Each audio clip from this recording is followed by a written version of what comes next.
When communicating with text, because we're writing, there are a number of things we always do to help people understand us clearly. Letters, for instance, are grouped into words.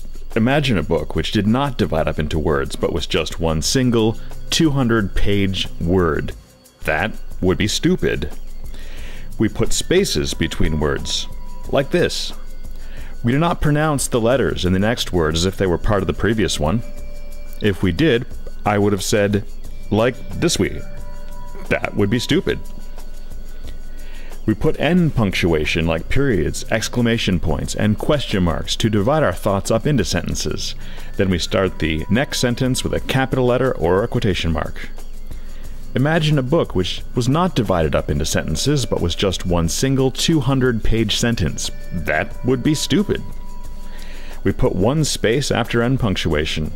Unless we were taught how to type back in the days of manual typewriters, in which case we've picked up the bad habit of doing two spaces after sentences.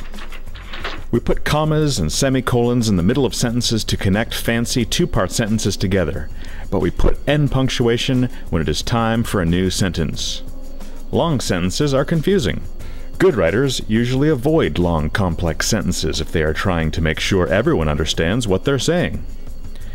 Whenever we change topics, have a new person talking, move to a new time or place, or a new idea is tossed into the mix, we start a new paragraph. Paragraphs are anywhere from one sentence long, as in the case of, "Stop," Jeff shouted at Tom. "No, I will not stop," Tom shouted back. Right up to around 5 sentences.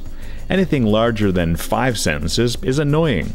Imagine a book which was not divided up into paragraphs, but was just one single 200-page paragraph. That would be stupid. When writing on paper, we simply go down to the next line and indent 2 spaces, or 5 if you're being lazy and pressing a tab, like this. That's how that's done when we're going to be printing on paper. Saves on paper. When we're on the internet, though, we do things differently, as we're not concerned with paper.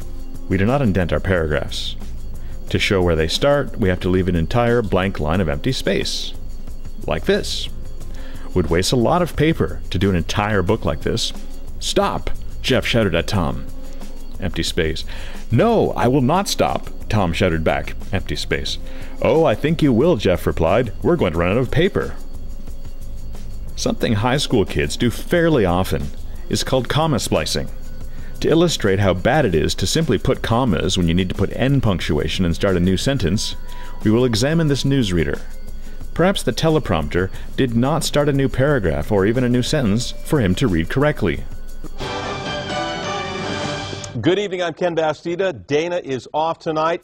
At this point, there really needed to be end punctuation, in this case, a period, and a new paragraph, as he'd moved on from explaining what he was doing in Dana's normal time slot and was moving on to a murder story.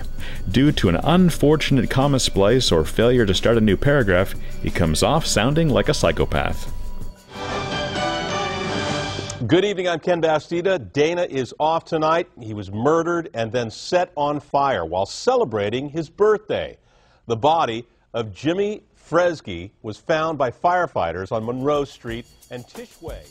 So remember, punctuation keeps you from sounding like a psychopath.